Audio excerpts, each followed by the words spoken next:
Oui. Oui, on peut commencer. On y va? On y va, allez. On y va. Allez, d'accord. Bon, écoutez, bonsoir, chers amis, d'être là encore une fois. C'est formidable.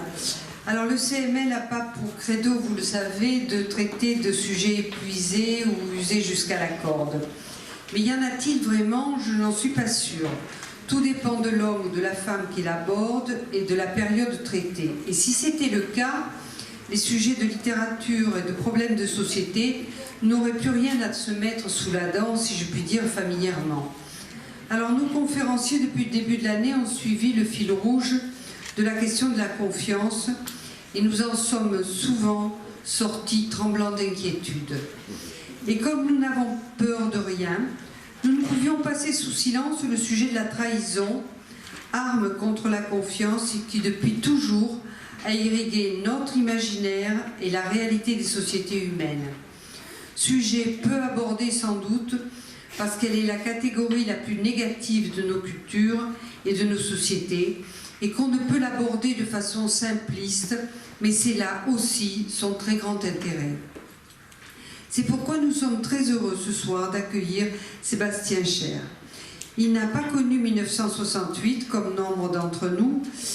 Il s'est contenté de naître cette année-là, pour notre plus grand intérêt. Sa thèse de sociologie, soutenue en 1998, portait sur la question du chômage, puis il a exercé des fonctions de professeur à Strasbourg, Toulouse, cher à mon cœur, Nancy et Chambéry. Il est actuellement professeur à l'Université de Savoie et il a fait un long voyage pour venir à Toulon. Un grand merci à lui, on était justement en train d'en parler. Il écrit dans de nombreuses revues, dont Inflexion, Hermès, La Revue, Parlement, Revue d'Histoire Politique, Déviance et Société, Les Cahiers Internationaux, et je dois en oublier, dans lesquels il avait déjà abordé la question de la trahison avant d'écrire Traite et trahison en 2008, puis La trahison de l'adultère au crime politique en collaboration avec Claude Javot et Traître et trahison de l'Antiquité à nos jours que vous avez sur la table de l'entrée en 2014. Et c'est avec ce dernier ouvrage que j'ai découvert son travail remarquable. Qui mieux que Sébastien Cher pouvait donc aborder ce sujet important et délicat de la trahison? Personne, je pense. C'est pourquoi nous lui sommes infiniment reconnaissants d'être avec nous ce soir. Voilà, je vous remercie pour votre attention.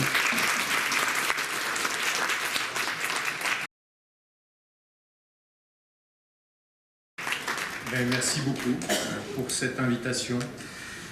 Alors, dans le cadre de ce cycle de conférences qui a pour thème la confiance, pour thématique dominante la confiance, je vais vous proposer d'aborder cette thématique, mais de biais en quelque sorte, à savoir par l'intermédiaire d'une autre notion, à savoir celle de trahison, effectivement.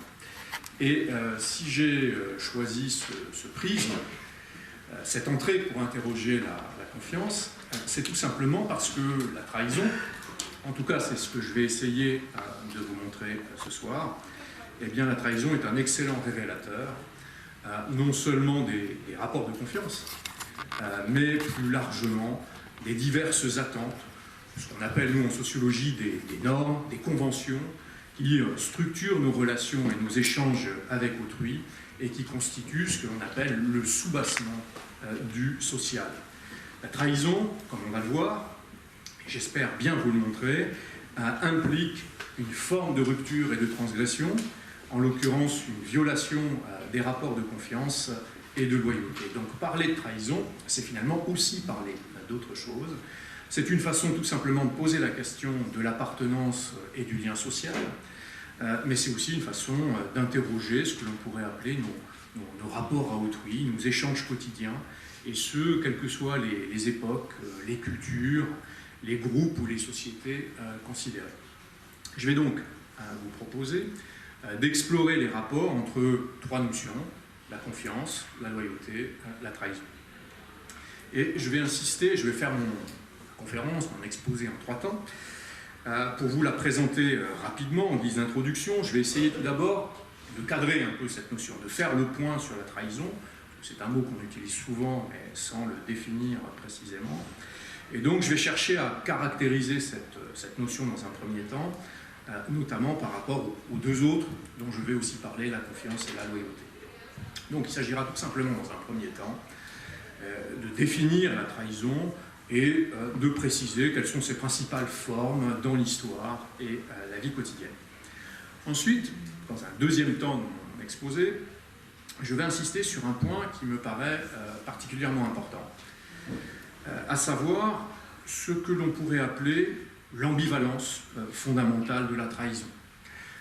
En me penchant tout à la fois sur les effets qu'a induit dans la vie sociale et sur l'instrumentalisation dont elle est souvent l'objet dans l'histoire ou la vie politique, on aura peut-être l'occasion de discuter de quelques exemples présents, on verra que la trahison ne se limite pas simplement à quelques invariants, à quelques dénominateurs communs, et qu'elle ne saurait simplement être décrite sous une forme négative ou comme un phénomène délétère, ce qu'elle est aussi. Enfin, dans un troisième temps, je terminerai mon propos en évoquant la question de la transformation de la trahison dans les sociétés contemporaines. On se demandera en fait ce qu'il en est de cette expérience dans un monde, on l'expérimente tous au quotidien, caractérisé par l'individualisation, le changement permanent, l'incertitude et le développement de ce qu'il faut bien appeler une certaine forme de méfiance. Je terminerai donc en essayant d'évoquer, dresser quelques lignes comme ça, concernant l'avenir de la trahison, mais du coup, là est aussi l'essentiel pour moi, de questionner la manière dont la confiance s'élabore aujourd'hui. Alors commençons tout d'abord par le commencement, à savoir par caractériser la trahison et par poser la question, qu'est-ce que c'est que ce phénomène? De quoi parle-t-on lorsque on utilise ce terme? Eh bien, la première chose qu'on peut souligner à ce sujet, c'est qu'il existe des invariants, j'appelle ça des dénominateurs communs à toute trahison, et ce, quelle que soit l'époque, la culture, la société ou les groupes considérés. Si on s'intéresse par exemple, dans le cadre d'une perspective qui serait diachronique, vous voyez, historique en quelque sorte, si on fait une comparaison des différentes formes de trahison dans l'histoire, si on s'intéresse par exemple aux actes qualifiés de tels de l'Antiquité à nos jours, eh bien il est difficile de ne pas remarquer que l'on fait systématiquement référence, quand on emploie ce terme, à en gros deux grandes familles de pratiques ou d'actions ayant finalement la même signification. La catégorie de trahison, le terme de trahison, est en effet mobilisé au cours de l'histoire, soit, première grande famille, pour qualifier des actes relatifs à la révélation d'un secret ou la transmission d'une information à des tiers, ça c'est la première grande famille d'actes qualifiés de trahison, soit, deuxième grande famille, pour qualifier des formes de désengagement, de désappartenance ou de défection. En fait, au cours de l'histoire, quasiment toutes les actions, quasiment toutes les pratiques que les individus qualifient habituellement de trahison, alors on peut citer pêle-mêle, l'adultère, la désertion, la conversion, l'espionnage, la collaboration, la sédition, l'infidélité, le fait de tourner sa veste, le fait de balancer ou de passer à l'ennemi, etc., vous compléterez par vous-même, tous ces actes, toutes ces pratiques peuvent en fait se rapporter à ces deux grandes familles, à ces deux grands types sociologiques. Par ailleurs, on peut aussi remarquer, puisqu'il s'agit de dresser le portrait de ce que c'est qu'une trahison, on peut aussi remarquer qu'à chaque fois que l'on emploie ce terme, il s'agit toujours d'évoquer ce que l'on pourrait appeler une action disruptive, c'est-à-dire qui implique une rupture. En l'occurrence, une rupture susceptible d'affecter, et ce durablement, le groupe ou l'individu qui en est la victime.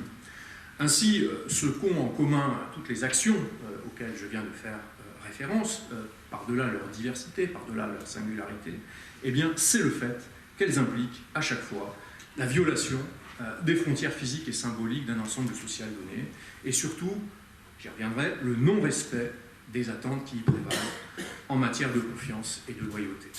Donc, révéler un secret, être infidèle, faire défection, se convertir, etc., ne sont donc pas simplement des actions qui provoquent une rupture avec un individu ou avec un groupe, mais impliquent donc une forme de déliaison. ce sont aussi, et peut-être surtout, des actions qui impliquent la transgression des normes que tout groupe, tout ensemble social institue pour réguler ses rapports et les échanges entre ses membres et pour assurer son maintien et surtout sa cohésion à travers les épreuves et le temps. Bon, pour résumer tout ça d'une manière un peu lapidaire, on pourrait dire que le terme de trahison est généralement invoqué au cours de l'histoire et dans la vie quotidienne dès qu'une action a pour conséquence la rupture d'un lien basé sur la confiance et la loyauté. La trahison peut ainsi potentiellement investir un grand nombre de relations, de nombreuses relations sociales. Elle peut se manifester dans des ensembles sociaux fort différents, dans des groupes fort différents, à condition toutefois que ceux-ci donnent lieu à des liens durables entre leurs membres et qu'ils induisent sentiment d'appartenance et obligations réciproques. À ce titre, la famille, les petits groupes, les relations amicales, la communauté politique, la tribu, le couple, une équipe, bon, se constituent, si vous voulez, pour cette raison, autant de terrains propices aux trahisons, puisque justement, ce sont ce que l'on appelle dans notre jargon des ensembles sociaux, tout à fait favorables à l'émergence et à l'ancrage des rapports de confiance et de loyauté. Alors, au contraire, d'autres types de liens. Et là, on peut faire une discrimination. On ne criera pas la trahison, par exemple, lorsqu'un commerçant change de fournisseur, lorsqu'un salarié quitte son poste de travail parce qu'il obtient une promotion, ou lorsqu'un voisin déménage. On peut donc dire que la trahison est bien de ce point de vue un phénomène relativement banal, beaucoup plus commun en tout cas qu'on ne l'imagine généralement. C'est une épreuve, certes, et je reviendrai sur cette dimension importante, la dimension psychosociale, si vous voulez, de la trahison, c'est une épreuve, évidemment, mais dont tout à chacun peut faire ou fait l'expérience dans sa vie quotidienne, et force est de constater qu'il n'existe pas de groupes sociaux, de relations, d'organisations qui ne soient un jour confrontés à cette problématique et aux pratiques qu'elle recouvre habituellement.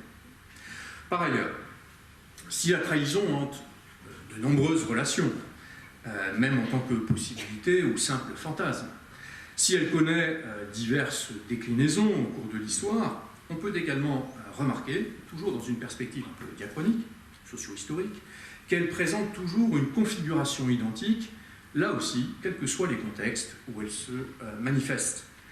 Toute trahison révèle en effet une même structure ternaire.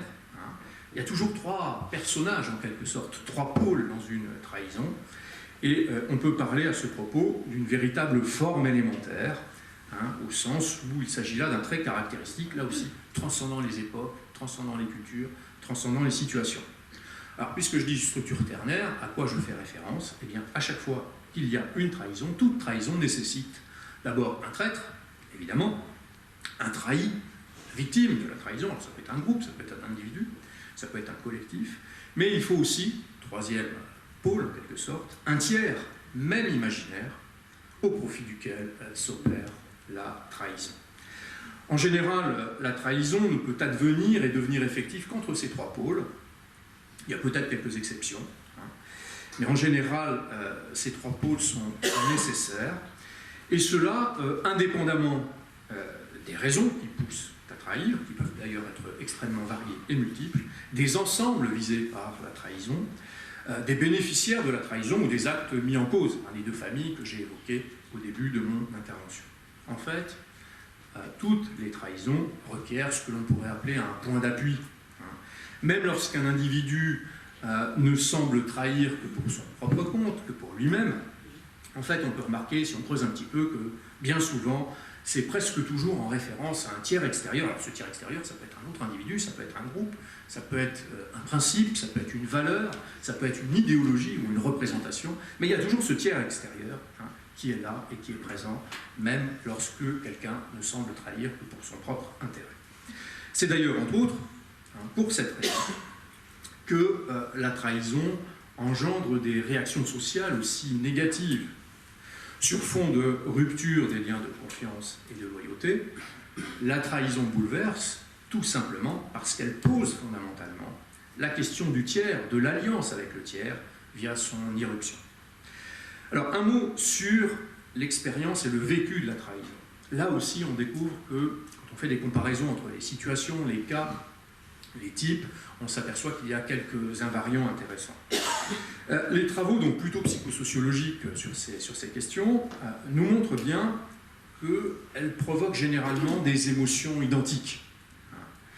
Stupor et effroi dans un premier temps, puis colère et désir de vengeance dans un deuxième temps, sont le lot commun de toute expérience, de tout vécu, de la trahison.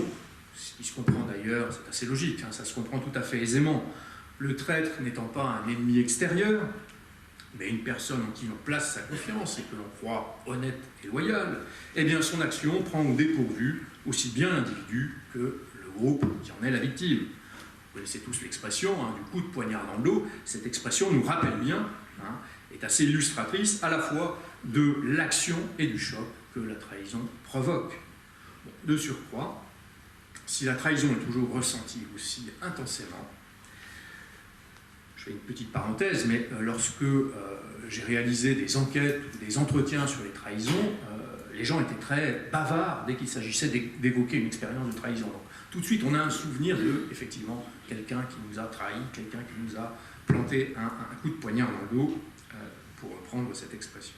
Donc, si la trahison est toujours ressentie aussi intensément, si elle marque nos mémoires, si elle est de tout temps perçue comme une transgression, et finalement une menace contre l'ordre social, si elle fait l'objet de représentations aussi négatives au cours de l'histoire, souvent c'est le pire des crimes, c'est également parce qu'elle met en cause la fiction unitaire qui est au fondement de tout groupe humain, de tout collectif humain. Et c'est aussi parce que, bien évidemment, elle instille doute, incertitude et méfiance dans les rapports sociaux. Mais c'est également, autre point intéressant, parce qu'elle porte atteinte au processus de régulation des groupes. En fait, elle confronte chaque ensemble social à la possibilité de sa dissolution, à sa fin possible. D'où sa dimension sacrilège, d'où la vigueur et la gravité des sanctions qui la visent au cours de l'histoire. L'exil et la déportation, la mise à mort, l'enfermement et la stigmatisation ont de tout temps été les peines appliquées à cette forme de transgression, et ce, là aussi on peut balayer l'histoire, depuis le crime de lèse-majesté à l'époque romaine, à la félonie au Moyen-Âge ou à la haute trahison aujourd'hui, à chaque fois, on voit que les peines sont extrêmement sévères concernant la trahison, alors que les conséquences ne le sont pas forcément.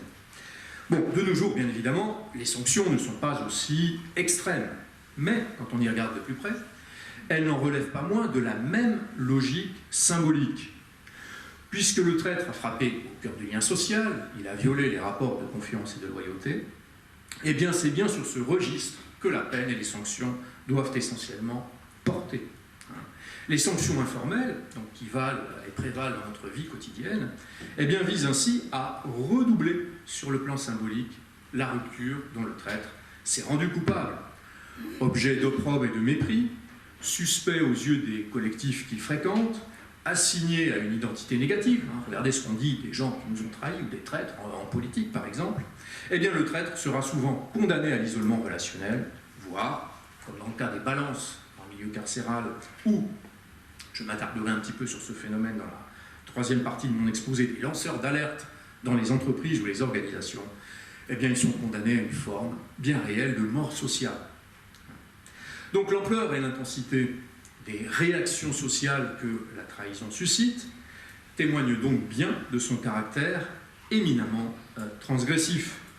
Trahir, comme je l'ai précisé, c'est bien violer les normes et les conventions relatives à la confiance et à la loyauté.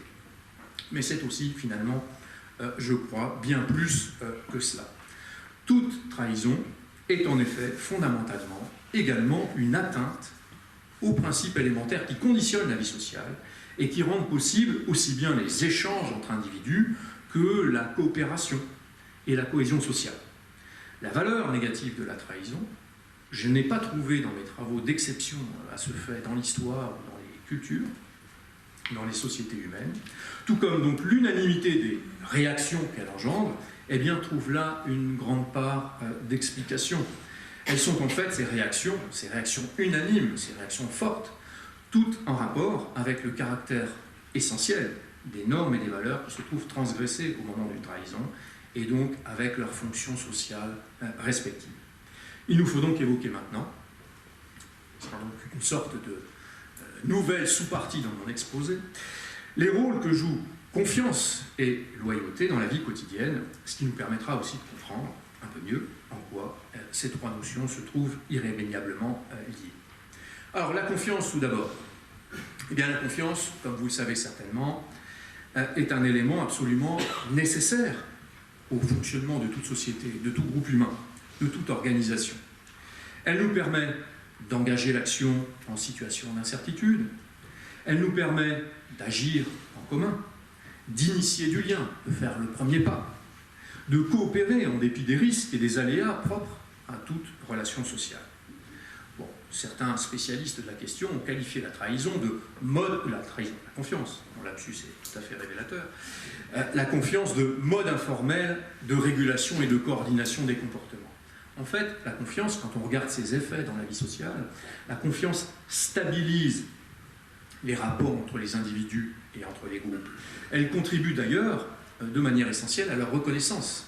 Vous savez ce qui se passe quand quelqu'un nous fait confiance. Eh bien, on est honoré de sa confiance. On est valorisé par cette confiance.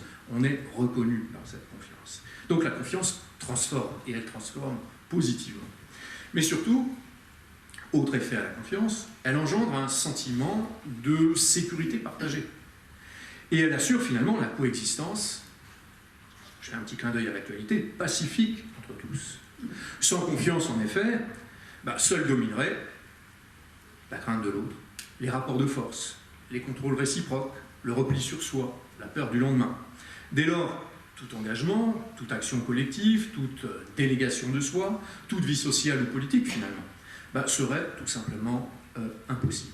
Il y a un philosophe et sociologue qui est le premier à avoir travaillé un peu sérieusement sur la question de la confiance au début du XXe siècle, qui s'appelle Georg Simmel. Et Simmel, dans un petit article sur la confiance, disait la chose suivante, et je ne peux que le rejoindre, il n'a jamais été démenti en tout cas sur ce point. Il disait: sans cette disposition particulière que l'on appelle confiance, la société se disloquerait rapidement. Voilà pour la confiance. Alors, quant à la loyauté, eh bien, la loyauté joue aussi un rôle primordial, bien que plus méconnu, dans la vie sociale, dans tout système social, dans toute relation. Alors, ces effets sont bien évidemment moins, font moins l'objet d'une attention de la part des chercheurs, des scientifiques, pour différentes raisons que je ne vais pas esquisser maintenant. Mais même si son rôle est plus méconnu que celui de la confiance, on peut dire, et je vais essayer de développer un petit peu, que la loyauté, souvent confondue avec la fidélité, on pourrait dire que la fidélité c'est la forme interpersonnelle de la loyauté si vous voulez, donc la loyauté n'en contribue pas moins, et ce de manière décisive, à ce qu'on pourrait appeler la cohésion sociale et surtout la pérennité de toute relation ou de toute organisation. Alors qu'est-ce que c'est, s'il fallait définir en quelques phrases, que la loyauté, que la fidélité? Eh bien, la loyauté, c'est tout simplement une forme d'engagement, ou si on veut utiliser un autre terme, une forme d'implication dans une relation ou un groupe, mais une forme d'implication qui est particulière, au sens où elle est de l'ordre de l'attachement, et donc aussi du sentiment. La loyauté se traduit donc par un ensemble d'attitudes et de comportements en faveur de l'entité ou de la personne qui en est l'objet. Ainsi, l'individu loyal manifeste son implication, manifeste son engagement, à la fois en s'interdisant certains comportements ou certaines actions. Si je suis loyal, je m'interdis de ne pas être solidaire de l'objet de ma loyauté, je m'interdis de trahir cette personne ou ce groupe, je m'interdis de faire défection. Donc la loyauté se traduit par un certain nombre de comportements ou d'actions, mais aussi la loyauté va se traduire par des sentiments, c'est-à-dire que l'individu loyal va exprimer vis-à-vis de l'objet de sa loyauté des sentiments positifs, des marques d'attachement, des marques de dévouement. Donc la loyauté peut être considérée de ce point de vue comme une sorte de ciment de l'univers social, tout simplement parce qu'elle contribue à lier entre les individus, ou en tout cas à les connecter durablement à des ensembles sociaux, comme on dit dans notre jargon, c'est des institutions, des groupes, des organisations. On peut la considérer, c'est ce que font certains chercheurs, comme une sorte de, je réemploie ce terme, de vecteur finalement des relations existantes. Elle permet finalement la conservation des liens sociaux au-delà des aléas qui les affectent ou de l'entropie qui les menace. On peut prendre un exemple.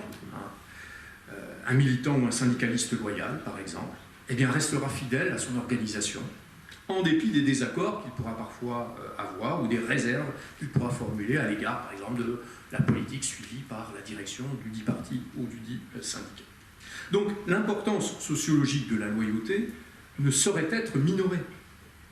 Être loyal, c'est maintenir son engagement à travers le temps, malgré les déceptions, malgré les épreuves qui surgissent inévitablement.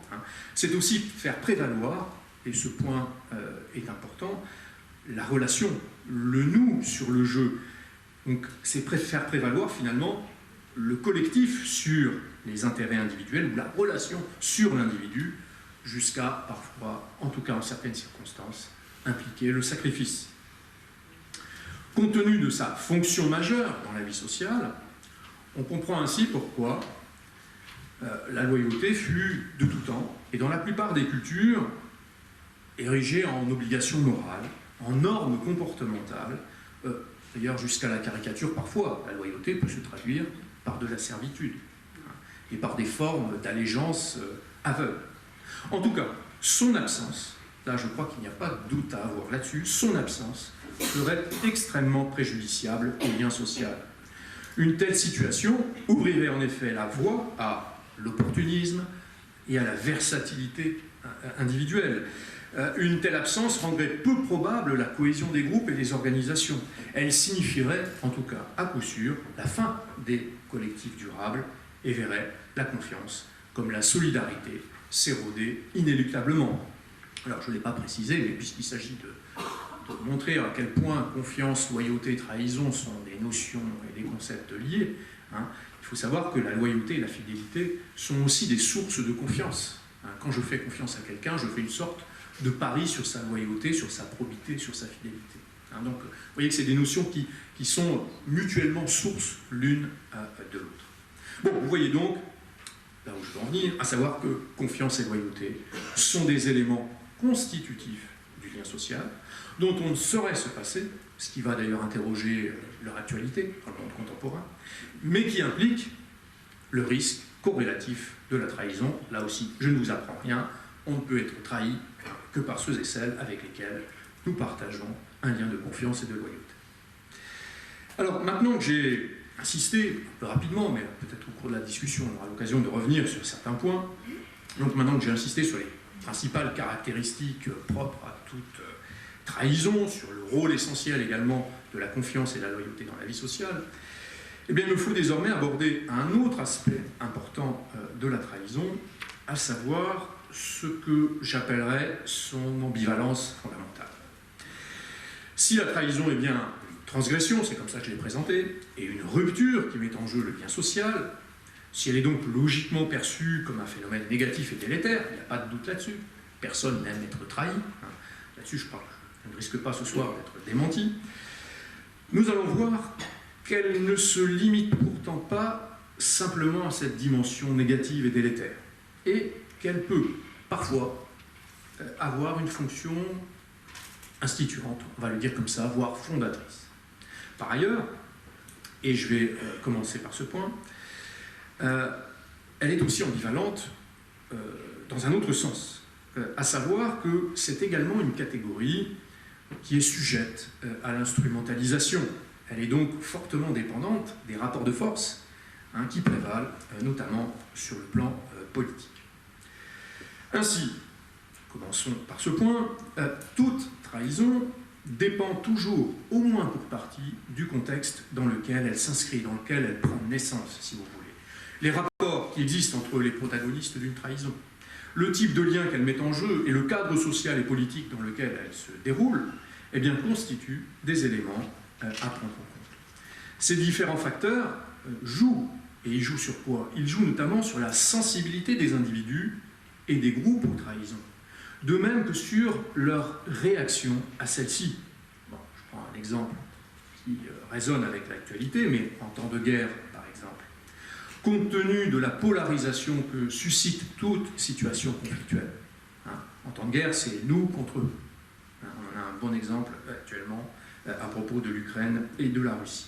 Eh bien, dans ces circonstances, les attentes en termes de loyauté, de fidélité sont maximales. Dans ces circonstances, du coup, les actes susceptibles d'être qualifiés de trahison, eh bien, connaissent une inflation considérable. Le manque de zèle, la désobéissance, la neutralité sont parfois assimilés à des trahisons dans les périodes conflictuelles. En tout cas, ils donnent lieu dans ces circonstances, vous le savez, à des sanctions radicales. On ne s'embête pas de procès en situation de guerre, on liquide, comme on dit, les traîtres. Bon, par ailleurs, la trahison est aussi parfois, pas toujours, mais parfois, une question de rapport de force entre groupes sociaux, voire entre individus. Ce qui ne veut pas dire pour autant qu'elle serait une simple construction purement arbitraire. En fait, la trahison dépendra notamment de la perspective des différents acteurs ou groupes concernés, et surtout, elle dépendra, dans certaines circonstances, de leur capacité à imposer cette étiquette sur une situation, sur un acte donné, et cette qualification. Donc un individu peut très bien, ce qui peut sembler paradoxal, passer pour un traître aux yeux d'un groupe, et en même temps, être considéré au même moment comme un héros aux yeux d'un autre, sous réserve, bien sûr, il y a quelques réserves, que cet individu parvienne à justifier son action, à rallier des tiers à sa cause et à s'assurer de quelques soutiens.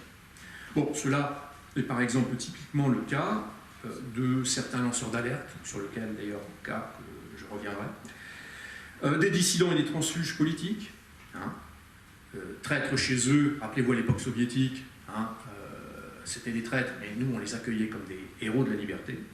Mais c'est également le cas des nouveaux convertis. Ils commettent un parjure, ils renient leur foi d'un côté, puis en même temps ils sont acceptés comme des héros de l'autre. Bon, le dissident, par exemple, fera valoir le caractère universel de son combat.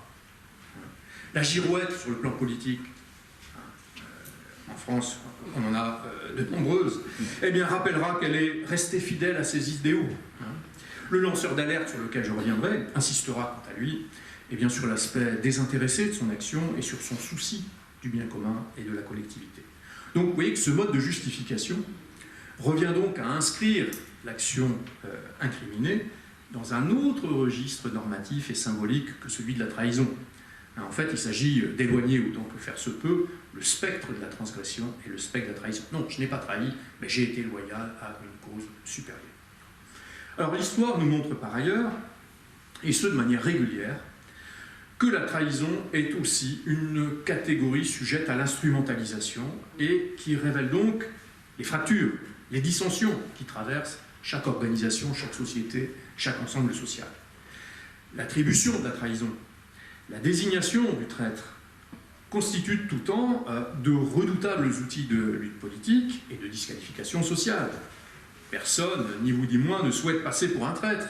Donc c'est une figure qui peut être fort utile en certaines circonstances, au point d'ailleurs qu'il soit parfois nécessaire de la fabriquer complètement à des fins de propagande ou de base politique. Pensez en ce moment à la rhétorique autour des saboteurs ou de la 5e colonne. Bon, l'accusation de trahison, elle permet par exemple de stigmatiser un adversaire et de le faire passer pour un vil personnage. Elle peut donc servir de prétexte pour éliminer une opposition ou fustiger un bouc émissaire. Pensez à l'affaire Dreyfus. Elle procure aussi l'avantage, autre point intéressant, de fournir à bon compte une explication toute faite aux événements dissonants. Les défaites militaires, les échecs politiques sont souvent, vous ferez attention à ce point, imputés à des trahisons réelles ou supposées. La désignation du traître est donc garante d'unité d'un certain point de vue, justement en raison de son pouvoir d'occultation. Vous voyez, c'est un moyen de dissimuler finalement la réalité. Elle permet de faire diversion, cette accusation, et surtout elle permet d'éviter la remise en cause de l'existant. En tout cas, elle constitue pour tout groupe un moyen idoine de resserrer les liens autour de l'idéal commun et finalement de neutraliser, c'est bien là sa fonction aussi dans certaines circonstances, les débats et les dissensions qui le traversent. Cependant, Cependant, l'instrumentalisation bien réelle, qu'on ne peut pas nier de la trahison en certaines circonstances, ne saurait pour autant oblitérer sa nature disruptive et surtout ses conséquences potentiellement subversives. C'est là qu'il y a aussi un paradoxe. Si elle s'avère parfois fort utile pour maintenir le statu quo et pour disqualifier l'adversaire, eh bien elle n'en demeure pas moins fondamentalement ce que tout pouvoir et ce que toute organisation redoute ordinairement. Par ailleurs, il ne faut pas oublier que le traître, c'est quelque chose qu'on a tendance justement à oublier souvent, le traître, ce n'est pas seulement celui qui se joue des liens et qui abuse, à nos dépens, de notre confiance. Il est aussi celui qui, parfois, c'est pas systématique, mais introduit une dynamique dans le cours des choses et ouvre de nouveaux horizons, notamment sur le plan politique. La trahison s'avère ainsi beaucoup plus ambivalente qu'on ne le pense généralement. En fait, de par la rupture qu'il provoque, en raison de l'alliance qu'on peut qualifier de sacrilège qu'il instaure avec le tiers honni, le traître peut en effet se muer en vecteur de changement, en vecteur de discontinuité, et ce, pour le meilleur comme pour le pire. Il y a certains spécialistes de la chose politique, le fait que la trahison serait un facteur essentiel du jeu social, tout simplement parce qu'elle bousculerait l'ordre établi, qu'elle accélérerait les mutations et qu'elle générerait des évolutions. Bon, on peut penser tout simplement ici non seulement aux hommes politiques dont la carrière, ils sont nombreux, c'est en partie construite à coup de reniement et de retournement d'alliance. On peut penser aussi aux chefs d'État, de factions ou de partis qui ont conquis leur pouvoir sur la base d'une cabale ou d'une conjuration, donc d'une trahison, sans oublier les dissidents, transfuges et autres hérétiques, dont le rôle dans la transformation de l'ordre social, ou en tout cas dans la chute, puisque tout à l'heure je faisais référence aux dissidents de l'époque soviétique, donc dont le rôle dans la chute de certains régimes n'est plus à démontrer. Bon, il y a certains auteurs qui franchissent le pas d'ailleurs, et qui n'hésitent pas à évoquer ce qu'on pourrait appeler la fonctionnalité de cette forme de transgression, tandis que d'autres insistent au contraire sur finalement le paradoxe culturel qui caractérise la trahison. Pourquoi paradoxe culturel? Eh bien tout simplement parce que la trahison nous permet à la fois de réaffirmer les frontières morales, j'y reviendrai dans ma conclusion, c'est bien, c'est pas bien, voilà ce qu'il faut faire, ce qu'il ne faut pas faire, mais en même temps, c'est aussi un moyen paradoxal, un moyen douloureux de renouveler les formes sociales et parfois de fonder de nouvelles organisations. Pensez aux scissions politiques, pensez au schisme religieux. Donc le traître n'est pas seulement un transgresseur, il est aussi parfois un passeur.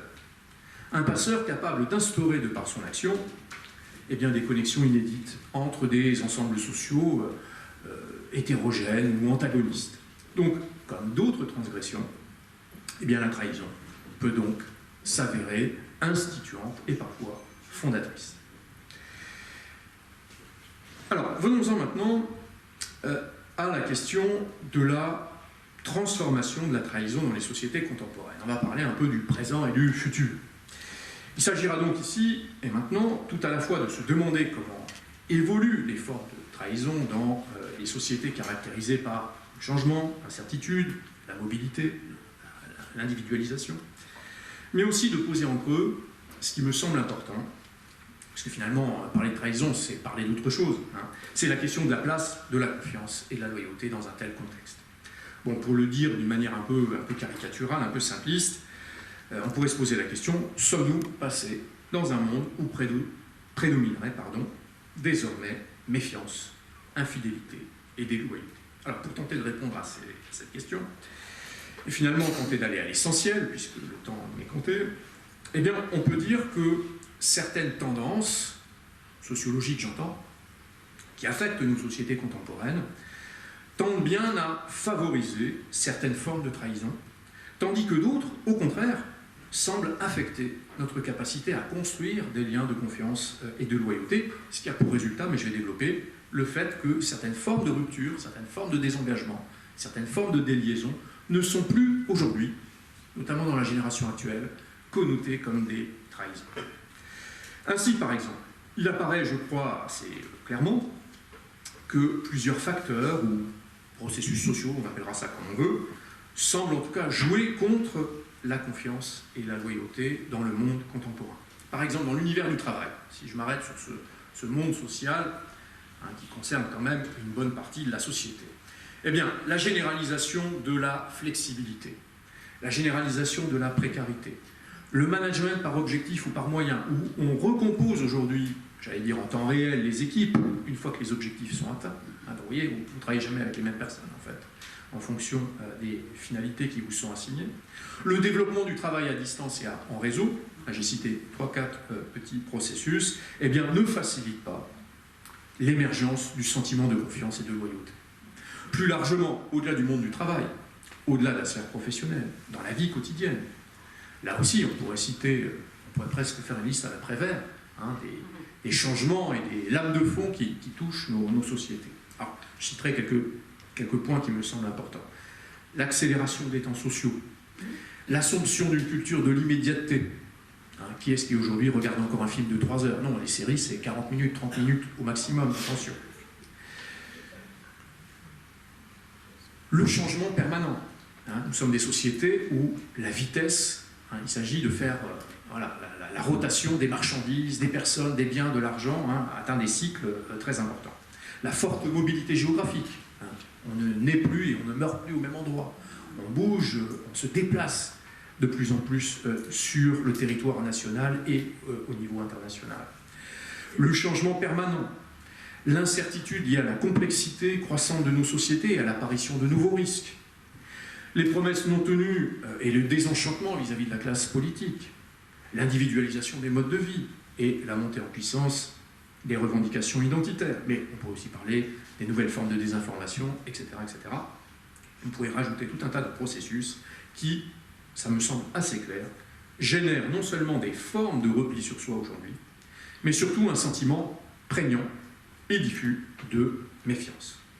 Il est donc assez net, je crois, on peut en tout cas dire, je vais le formuler autrement, qu'il est bien plus difficile aujourd'hui de construire des liens sociaux basés sur la confiance et la loyauté. On a tout un tas d'enquêtes de terrain, en sociologie, en sciences sociales, qui montrent qu'effectivement, que ce soit dans l'univers du travail ou dans la vie quotidienne, que la confiance et la loyauté ne peuvent plus se construire de la même façon. Donc, la loyauté et la confiance, je vous donne là juste un élément qui est à prendre en compte, nécessitent tout simplement du temps pour émerger et se consolider. Et donc, vous voyez, quand vous êtes dans des équipes de travail qui sont en permanence recomposées, c'est compliqué de faire émerger ce sentiment qu'on appelle loyauté ou confiance. Donc, ces deux notions, la confiance et la loyauté, nécessitent du temps, de la stabilité, ce qu'on va appeler, nous, en sociologie, la continuité relationnelle. On ne peut pas être loyal à quelqu'un que l'on voit subrepticement au cours d'une rencontre, si vous voulez. Il faut la réitération des échanges pour que ce type de sentiment puisse émerger et se consolider. Bon, à titre d'exemple et d'illustration, les routines et les habitudes qu'on stigmatise si souvent, eh bien, sont d'excellents vecteurs de confiance et de loyauté. En tout cas, ces diverses transformations, on aura peut-être l'occasion d'y revenir dans la discussion, impactent, c'est clair, les formes de confiance et de loyauté. Mais, pas simplement, c'est la construction et l'émergence de ces formes de confiance et de loyauté. Elles changent aussi notre perception des formes de désengagement et de déliaison dont je parlais précédemment. Aujourd'hui, par exemple, le papillonnage relationnel et la défection se banalisent et se généralisent, notamment chez les plus jeunes, dans la génération actuelle.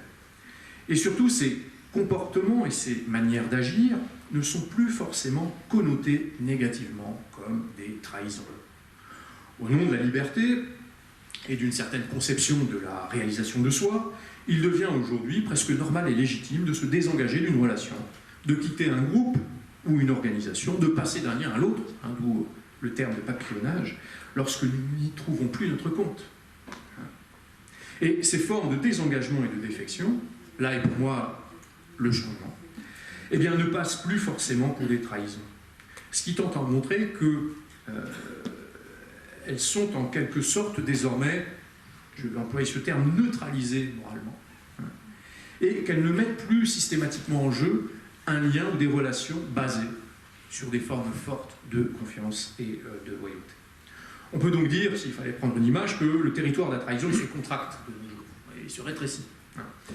Et ils se contractent autour de quoi? Autour de certains types de liens que l'on qualifie de forts dans le langage de la sociologie des réseaux. Alors, qu'est-ce que c'est que des liens forts, entre guillemets, dans notre jargon? Ce sont des liens qui sont investis affectivement, hein, qui donnent lieu à des interactions régulières. On retrouve cette idée de la réitération des échanges, source de confiance et de loyauté, et surtout qui servent de support à l'identité, hein, à notre biographie. En fait, on peut penser, aujourd'hui, hein, s'il fallait circonscrire le territoire de la trahison, on peut dire qu'aujourd'hui, sont encore concernés les liens familiaux, le couple, les intimes, les groupes, les quelques groupes, notamment les petits groupes, où prévalent encore une forte loyauté et un degré important d'interconnaissance. Alors, néanmoins, il faut que je fasse une objection à ce que je viens de dire. Même s'il devient, pas de doute là-dessus, plus difficile de construire des liens de confiance et de loyauté, eh bien, il existe aussi, paradoxalement, d'autres tendances de fond qui jouent plutôt favorablement sur certaines formes de trahison, et notamment sur celles impliquant la révélation de secrets ou la transmission à des tiers d'une information. Alors la plus importante concerne, à mon sens, la place et le rôle désormais dévolus à l'information dans notre société. Alors je ne vais pas entrer dans le détail, je vais simplifier largement, d'autant que ce n'est pas mon domaine de recherche, mais disons que aujourd'hui, l'information, vous le savez, c'est plus simplement de nos jours une ressource primordiale. Hein. L'économie, elle fonctionne plus simplement grâce à la production et à la circulation des choses et des objets. Elle fonctionne aussi grâce à la captation et à la répartition de l'information. Et donc l'information devient désormais un élément stratégique pour toute société, pour tout système, pour toute organisation, pour toute entreprise. Stratégique pourquoi? Tout simplement parce que ces États, ces organisations, ces institutions, ces entreprises, tentent d'agir les unes sur les autres dans un univers concurrentiel, de même que sur leur environnement, via l'information qu'elles collectent, via l'information qu'elles traitent, via l'information qu'elles diffusent, on parle beaucoup des fake news de nos jours, via l'information aussi qu'elles monopolisent et qu'elles interdisent. Ainsi, ce que l'on appelle de coutume la société de l'information, on accole ces deux termes, se révèle être en fait un divers titre, une société où tout simplement le contrôle et le secret ont désormais une place centrale. Et qui dit contrôle et secret, dit forcément trahison. Hein. Cette mutation, cette tendance ouvre donc un champ nouveau à la trahison. L'assomption des nouvelles technologies, par exemple, j'aurais pu en parler dans les tendances émergentes de la société contemporaine, notamment penser à Internet et à l'usage de plus en plus répandu des réseaux sociaux, accroît les possibilités de révélation des secrets et surtout multiplie la gamme et l'effet des pratiques délatrices ou dénonciatrices. Pensez au phénomène MeToo, par exemple. Alors, en témoigne aussi, voilà le phénomène sur lequel je vais maintenant m'attarder, l'émergence depuis quelques années du phénomène des lanceurs d'alerte. Alors, comme vous le savez certainement, un lanceur d'alerte, c'est un individu qui, parce qu'il a été témoin dans son activité professionnelle, d'un acte délictueux ou au contraire d'une pratique susceptible de présenter un risque pour la santé ou la sécurité de la société, décide de révéler publiquement l'information qu'il détient. Il s'agit donc, d'où le titre, de donner l'alerte, de signaler publiquement une menace ou un danger. Dans quel but? Dans le but que la société se saisisse du problème et qu'elle traite ce problème. Or, le lanceur d'alerte, et c'est pour ça que c'est pour moi une figure intéressante, le lanceur d'alerte, quelle que soit la justesse de sa cause ou la véracité des faits qu'il dénonce, est aujourd'hui, en tout cas selon moi, l'une des incarnations contemporaines du traître. Et pourquoi j'accole ces deux termes? Tout simplement parce que pour moi, le lanceur d'alerte réactualise les traits dont je vous ai parlé précédemment, et surtout, il réactualise l'ambiguïté fondamentale de toute trahison, puisque les lanceurs d'alerte passent généralement pour des traîtres, et des individus déloyaux aux yeux de leurs collègues de travail et des organisations qui les emploient, tout en étant parallèlement considérés, pensez à la figure d'Edward Snowden par exemple, comme des héros aux yeux de la société et des groupes qui les soutiennent. Alors la figure du lanceur d'alerte, elle est d'ailleurs d'autant plus intéressante qu'elle peut être considérée comme une forme de trahison positive. La trahison se déclinant ici sous une forme en quelque sorte civique, puisqu'elle se mène au nom du bien commun. Il faut en effet rappeler que si les lanceurs d'alerte sont bien des initiés en quelque sorte, c'est-à-dire qu'ils appartiennent au groupe dont ils dénoncent les pratiques, et des transgresseurs, on retrouve la transgression, ils divulguent des informations censées rester à l'intérieur du groupe, et font fi de la loyauté à ce groupe, eh bien ceci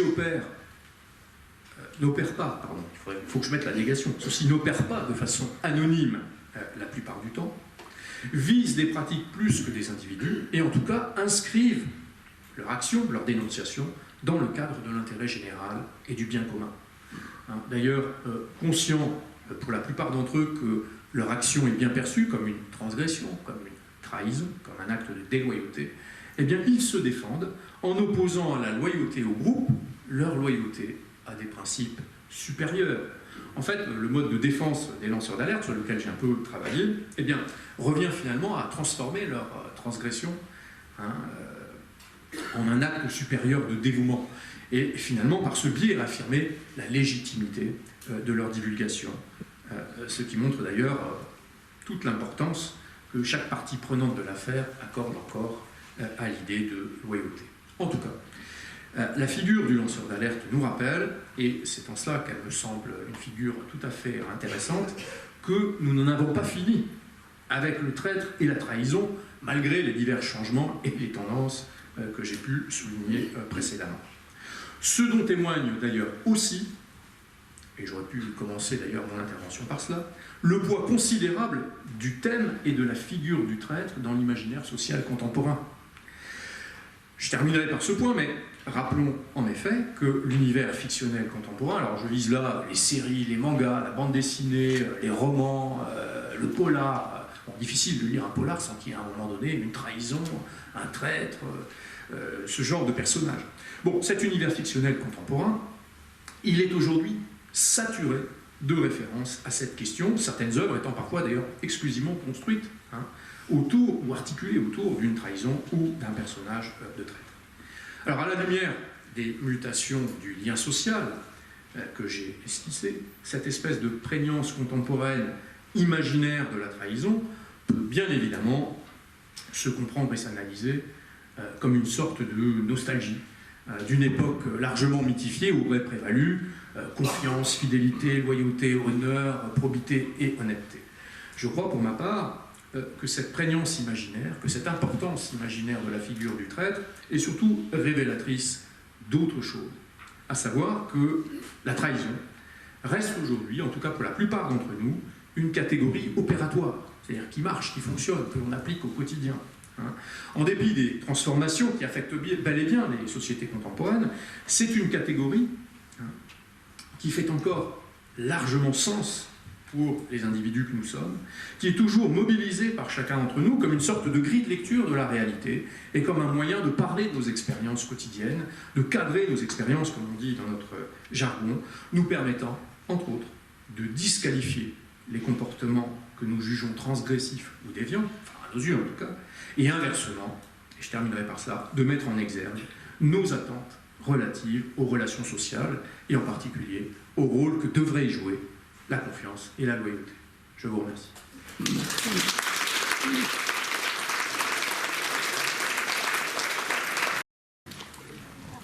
Pour prendre un phénomène d'actualité, le conflit entre l'Ukraine et la Russie, est-ce que vous pensez que le fait qu'à un moment donné l'Ukraine ait détourné, donc ait trahi son rôle de transmettre du gaz à l'Europe et trahir la Russie n'a pas occasionné une position violente de la part de la Russie? Est-ce que ça peut être un... Mais je ne vois pas par contre le troisième, vous disiez qu'il y avait 3 éléments, là dans ce cas je ne vois pas le 3e élément.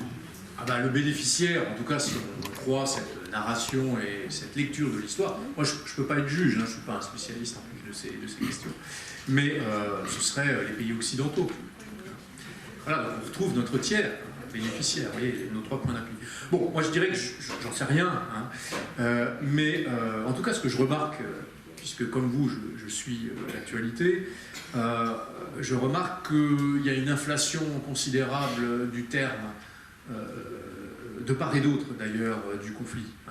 Poutine, il n'y a pas très longtemps, a fait une déclaration publique en disant du coup cette guerre nous permettra d'identifier les traîtres et de regarder ceux qui ne sont pas hein, qui ne font pas front commun, en quelque sorte. Et de la même façon, du côté Zelensky, là j'ai vu il n'y a pas très longtemps que les partis d'opposition avaient tous été interdits, et que dans les rues de Kiev notamment, on faisait la chasse aux traîtres et aux saboteurs pro-russes. Donc vous voyez, des deux côtés, en quelque sorte, du conflit, cette thématique est inflationniste, et ça nous indique bien aussi la nature du rapport de force et le fait qu'on est dans un état de guerre et de violence où justement la neutralité n'est plus possible. C'est eux contre nous, quel que soit le côté duquel on se situe. Une autre question. Oh, je presse pas, hein.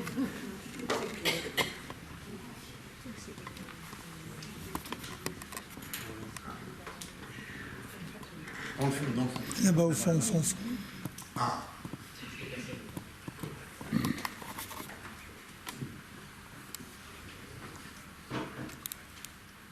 Merci pour votre bel exposé qui a vraiment résonné en moi, parce que avec les technologies, depuis environ 20 ans, depuis les années 2000, j'ai remarqué que la société avait énormément changé, l'individualisme, la certitude, etc., mais surtout les pratiques professionnelles.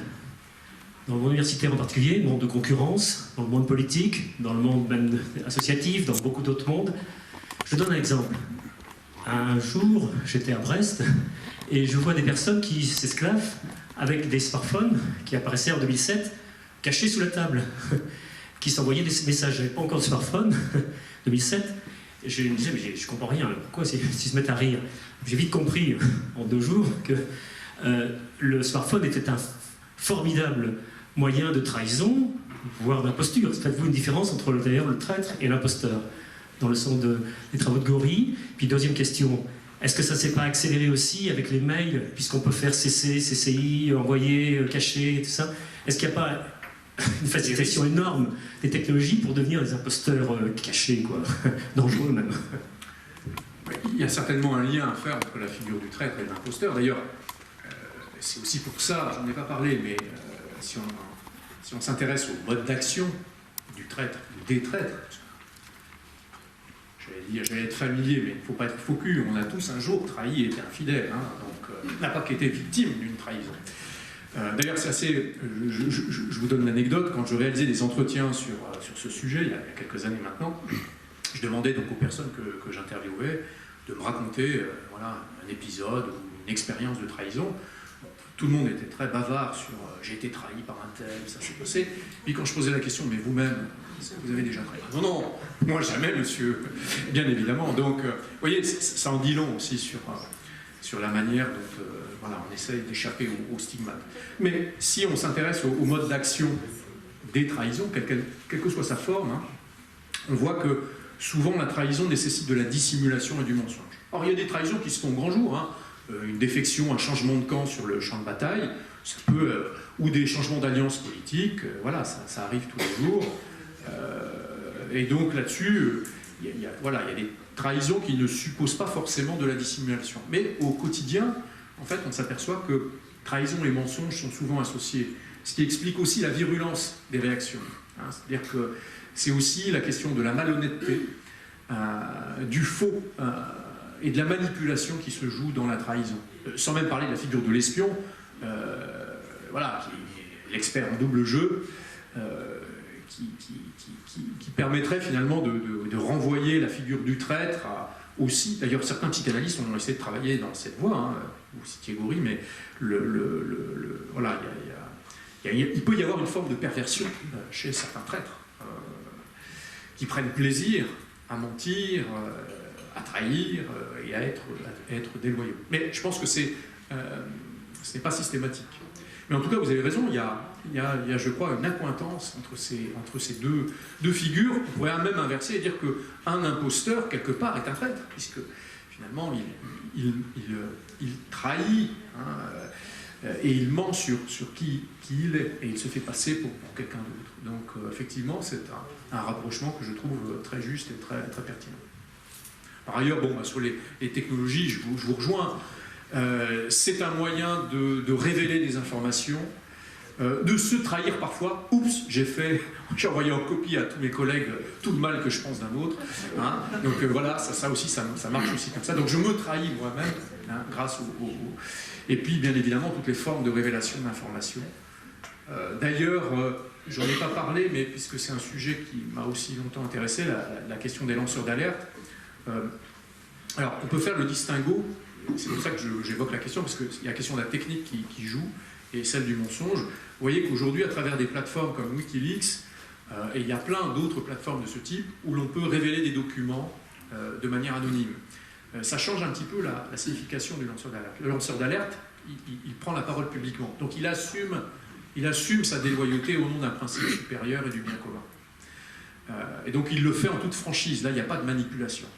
Quand on révèle des informations via une plateforme anonyme, alors ce qui peut se comprendre pour des raisons de sécurité, hein, ça peut être aussi légitime, mais vous voyez, on prête le flanc à la manipulation, aux faux documents aussi révélés par l'intermédiaire de ces plateformes. Donc la technologie n'est pas sans lien avec cette forme de trahison, ça me semble aussi très clair désormais. Oui, d'après votre définition, un dictateur pourrait être un traître. Oh, oui. Le méchant. Et est-ce que le méchant n'est pas, le dictateur n'est pas utile à la société? Moi, je remarque qu'un dictateur chasse l'autre. Il y en a toujours eu des dictateurs. Quand on en a éliminé, il y en a un qui est ressorti. On en a toujours sous le coude. Il y a même des États qui en ont créé, qui en ont mis de toutes pièces. Et est-ce que la société ne fonctionne pas avec un système de bouc émissaire, de traître perpétuel, qui sert à avancer un petit peu la société? Alors, je ne me prononcerai pas sur les dictateurs, mais certainement, oui, effectivement, on voit que, voilà, on se rend compte, parfois, même quand on ne veut pas l'entendre, que voilà, la démocratie, même si elle n'est pas parfaite, est quelque chose d'assez fragile, hein, et qu'elle ne prévaut pas partout, loin de là, dans le monde. Mais sur la trahison, j'ai essayé de défendre ce point de vue. La trahison, c'est quelque chose qui peut advenir dans toute relation sociale. Et donc, si vous regardez juste sur le champ politique, force est de constater que les traîtres, les girouettes, voilà, sont des figures omniprésentes et presque inhérentes au jeu politique. C'est pour ça que je disais tout à l'heure que vous avez certains politistes, spécialistes de la chose politique, qui disent finalement la trahison, ça a une fonction. Il faut parfois trahir. Des fois, je ne vais pas utiliser ce terme parce qu'on peut le discuter, mais on pourrait dire que voilà, parfois c'est un des moteurs de l'histoire. Les changements de régime se font parfois par des trahisons. Et donc souvent les dictateurs que vous évoquez utilisent cette arme de la trahison, du coup de poignard dans le dos pour arriver à leur fin. Mais il n'y a pas que les dictateurs. Dans toute association, dans toute organisation, on peut organiser des coups fourrés et se comporter finalement comme un petit dictateur. Donc là aussi, c'est une expérience finalement plus banale. Parce que la figure du dictateur, c'est comme le barbare, vous voyez, ou le terroriste, c'est un peu loin de nous. Non, moi je pense que bien sûr il y a des figures archétypales de la trahison, Laval, Judas, voilà, Brutus, on a des grands traîtres de l'histoire, mais ces grands traîtres masquent le fait que voilà, les petites trahisons ordinaires qui nous concernent tous, comme victimes ou comme traîtres parfois. Excusez-moi, finalement, on est tous le traître de quelqu'un. Ah, peut-être, oui.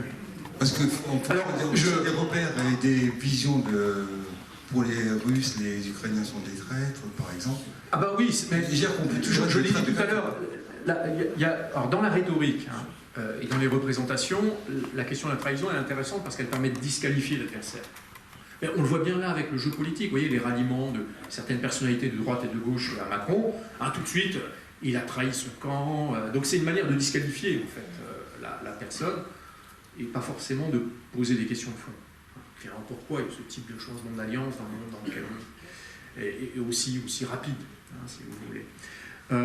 Donc, effectivement, c'est un outil de lutte politique, l'étiquette de traître. Et puis, souvenez-vous, dans les années 70, 80, la rhétorique de la trahison était aussi le propre des organisations politiques, je pense au Parti communiste, à certains partis d'extrême gauche ou d'extrême droite, hein, où on fonctionne à l'épuration et à la trahison en quelque sorte. Hein. Donc là, il y a une sorte de mécanique inhérente à ce type de jeu politique. Mais je repense à une autre anecdote. Dans les entretiens et les enquêtes de terrain que j'avais fait sur la trahison, un jour, je suis tombé sur une exception qui m'a beaucoup intrigué. Une personne me dit « Ah non, moi je suis désolé, je ne peux pas vous éclairer, moi je n'ai jamais été trahi. » Moi j'étais très surpris. Hein. Et donc j'ai demandé à la personne de creuser un petit peu. « Ah bon, vous êtes sûr ?» Parce que des fois on oublie. On fait comme si. Hein. Elle me dit « Non, non, c'est vrai, je n'ai jamais été trahi. » J'ai dit « Mais pourquoi? Comment c'est possible? Vous êtes omniscient, vous avez des capacités à sentir, à voir venir les choses, à lire dans la tête des gens. » Elle me dit « Non, non, c'est simple. Je n'ai jamais fait confiance. » Ben oui, évidemment. Hein. Si vous n'avez pas d'amis, si vous n'êtes l'intime de personne, vous ne risquez pas d'être trahi. Donc la meilleure protection contre la trahison, et d'ailleurs c'est la méfiance absolue, et voire la parano. Hein. La paranoïa. D'ailleurs les dictateurs savent faire le vide autour d'eux pour éviter les coups de poignard dans le dos. Ça pourrait leur être fatal. Hein.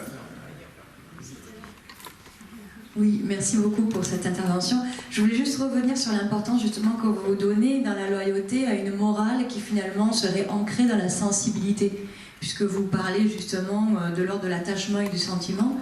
Et si on se place dans une morale kantienne, c'est-à-dire où au fond c'est une morale fondée sur la raison et la conformité à la vérité par exemple, c'est-à-dire quand Kant dit on a un devoir de vérité, le lanceur d'alerte n'est pas du tout un traître, c'est-à-dire qu'au fond, l'allégeance qui arrive par la loyauté est un défaut moral. Oui, oui, vous avez raison. Sauf que rappeler l'importance et le poids moral, et puis le poids sociologique, hein, j'ai insisté sur la fonction sociologique de la loyauté dans la vie quotidienne, c'est aussi rappeler qu'au-delà des idéaux, et eh ben, il y a les liens que nous tissons les uns avec les autres et qui nous rappellent à eux parfois. Et bon, je n'ai pas insisté là-dessus, mais c'est vrai qu'il y a un problème moral avec la loyauté. Quand on est loyal à son frère ou à son père, eh bien, on ne le dénonce pas s'il a commis un crime ou s'il a caché son argent en Suisse. Hein. Donc, vous voyez, l'éthique de la loyauté n'est pas l'éthique de la vérité. Et c'est à cette question que se heurtent notamment les lanceurs d'alerte. Mais j'insiste quand même souvent, alors parfois les gens ne comprennent pas quand je dis ça. Pour moi, le lanceur d'alerte est un traître, au sens où, quand vous interrogez les collègues de travail d'un lanceur d'alerte, ils prennent cette révélation publique d'information, même si elle est vraie, et même si elle fait avancer le bien public, ils le prennent très mal. Donc il y a bien un acte de déloyauté qui me semble qualifié, qui n'est pas une invention. Mais en même temps, effectivement, cette trahison se mène au nom du bien commun. Et on doit aussi entendre cette éthique de la vérité. Et d'ailleurs, c'est pour ça qu'il y a un certain, effectivement, héroïsme à être lanceur d'alerte, puisqu'ils acceptent d'en payer le prix professionnel pour la plupart d'entre eux. Hein.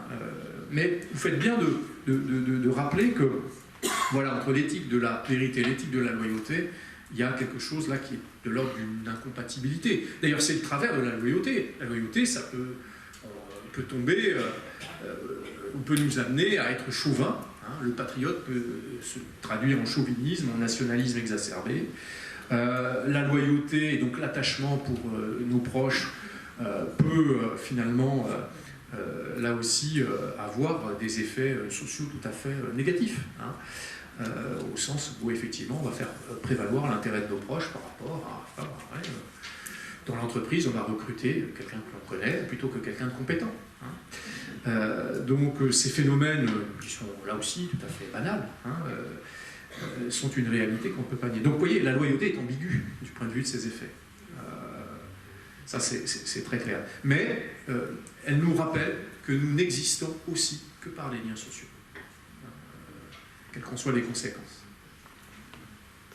Bien, moi, j'aurais voulu vous poser une question sur la place de la parole dans la trahison. Parce que je me rappelle j'avais étudié en première, je crois, Phèdre, Et la trahison est demeurée secrète. Tant qu'elle est demeurée secrète, elle n'existait pas. Et dès que Phèdre avoue à Eunone, sa gouvernante, qu'elle est amoureuse d'Hippolyte et que donc elle est prête à l'adultère, alors à ce moment-là, l'aveu devient, comment dirais-je, plus grave que l'amour qu'elle porte à Hippolyte. Il y a quelque chose comme ça. Et le destin de ces deux êtres va être inséparable. Et c'est pour ça que je me demande, dans l'acte de trahison, celui qui trahit et celui qui est trahi sont inséparables. Il y a quelque chose comme ça de viscéral. Et bon, ça c'était mon premier point. Et je me rappelle que Roland Barthes disait que la question de la parole, il disait que l'apparition de la parole était toujours plus importante que son sens. Alors, je ne sais pas si on peut aller jusque-là, mais une trahison qui ne se révèle jamais n'est pas une trahison. On va reposer la question. Voilà. Et moi, je ne la trancherai pas. Alors, on va poser la question. Est-ce que c'est une trahison? Et puis, je repense à l'histoire de l'Algérie. Vous savez qu'il y a eu toute une série de documentaires absolument passionnants sur l'Algérie. Et j'ai pensé à la question des harkis. Question ô combien douloureuse. Et rappelle, dont bon nombre d'ailleurs s'étaient battus pour la France en 39-45, qui se sentaient français, ont été considérés par des traîtres dans les deux camps, c'est-à-dire aussi bien en Algérie qu'en France. Là, on est dans quelque chose de totalement insoluble. Et je me demande si il va falloir poser la question du temps pour que, mais déjà il y a quelque chose qui se met en marche, la question du temps pour que à la fois, le pardon advienne d'un côté et la déculpabilisation de l'autre. Il va y avoir quelque chose comme ça. Mais cette position des harkis, ça a toujours été je trouve, quelque chose qui était peu glorieux dans l'histoire dans notre histoire et qui m'a toujours, comment dirais-je, je me suis toujours senti mal vis-à-vis de cette histoire-là. Alors la question, je vais commencer par cette deuxième question. Effectivement, l'exemple des harkis renvoie à un point que je n'ai pas abordé, mais qui est important à propos du traître. Tout à l'heure, je disais, mais finalement, la sanction qui touche dans la vie quotidienne le traître, c'est l'atteinte à la réputation. C'est-à-dire qu'il frappe au cœur du lien social, si on résume l'affaire, et en fait, la réaction sociale, c'est aussi de lui renvoyer à sa rupture, de le disqualifier pour justement qu'il soit isolé, voire parfois condamné à une forme de mort sociale, pour effectivement la mauvaise réputation des lanceurs d'alerte. La figure du harki, elle renvoie à quoi? Elle renvoie au fait que, bien évidemment, pour les nationalistes algériens, c'était des traîtres. Mais, et c'est là que les choses se compliquent, ils n'ont pas été accueillis comme des héros du point de vue de la France, on va dire, métropolitaine. Tout simplement, et ça c'est quelque chose qu'on constate dans toute trahison, je pense notamment sur le plan politique.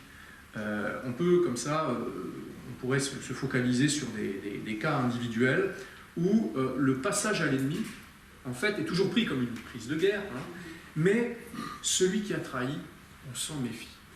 Même si ça nous avantage, même si on porte un coup très très dur à l'adversaire, parce qu'on montre qu'il n'est pas uni, mais du coup, celui qui a trahi une fois, on va se dire, lui, sa loyauté, elle est sujette à question. Et du coup, il ne sera jamais accueilli à bras ouverts, et je pense que ça a été la situation des harkis. C'est-à-dire que, finalement, oui, ils ont été clairement considérés par des traîtres par la partie algérienne. Alors, je ne sais pas si de notre côté, on les qualifiait de traîtres, mais en tout cas, pas vraiment français. Je ne sais pas si De Gaulle ne les avait pas... En tout cas, ils n'ont pas été considérés sur un pied d'égalité et certainement pas accueillis comme des héros alors qu'ils avaient combattu pour la France. Donc, c'est clair qu'il y avait là une méfiance qui se traduisait dans la place la non-place qu'on leur a faite dans la société française. Et je crois que c'est le cas de tout traître, notamment sur le plan politique. Je repense là à un collègue politiste qui a travaillé sur la figure d'Éric Besson. Je ne sais pas si vous vous souvenez, en 2007, Éric Besson, il écrit un bouquin, donc il est membre du Parti Socialiste, du bureau du Parti Socialiste, donc c'est une personnalité de premier rang du PS. Il écrit un livre à charge contre Sarkozy, et en pleine campagne électorale, il passe chez l'adversaire en quelque sorte. Il a été ministre ensuite, sous Sarkozy. Sarkozy n'a jamais hésité d'ailleurs à mettre en avant cette espèce de prise de guerre, mais il n'a jamais, même souci pour Éric Besson, il n'a jamais été accepté pleinement dans sa nouvelle famille politique. Donc vous voyez, on se méfie quand même du groupe, de la personne, du collectif qui a trahi une fois. Et donc là, on retrouve cette espèce d'ambiguïté du traître et du fait que, parmi sa peine, il y a la trahison qui le suit comme son ombre en quelque sorte. Et puis, premier point que vous avez abordé, la question de la trahison secrète est-elle une trahison? Là, moi, j'ai du mal à trancher cette question. Sur le papier, on pourrait dire oui, évidemment, puisqu'on retrouve cette alliance sacrilège avec le tiers. Mais c'est vrai que la dimension publique ajoute une dimension supplémentaire à la trahison. À partir du moment où une trahison est su, à partir du moment où elle est qualifiée comme telle par un ensemble de tiers ou de témoins extérieurs, c'est plus tout à fait la même chose. En tout cas, le scandale, en quelque sorte, devient public. Et surtout, à partir de ce moment-là, le traître est objet d'opprobre et de disqualification. Et donc, c'est à ce niveau-là que les choses changent.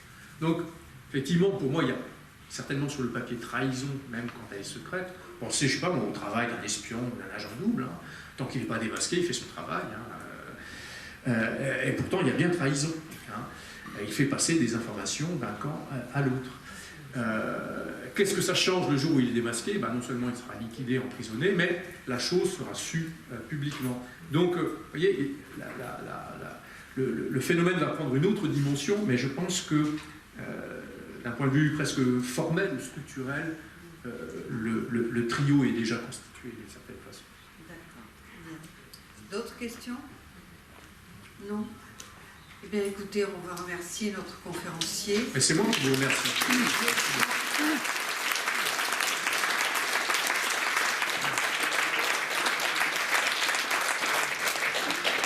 Je crois que pour cette question, vraiment ce fil rouge de la confiance, il était indispensable d'aborder cette question de la trahison, même si elle est infiniment délicate à vous. Merci.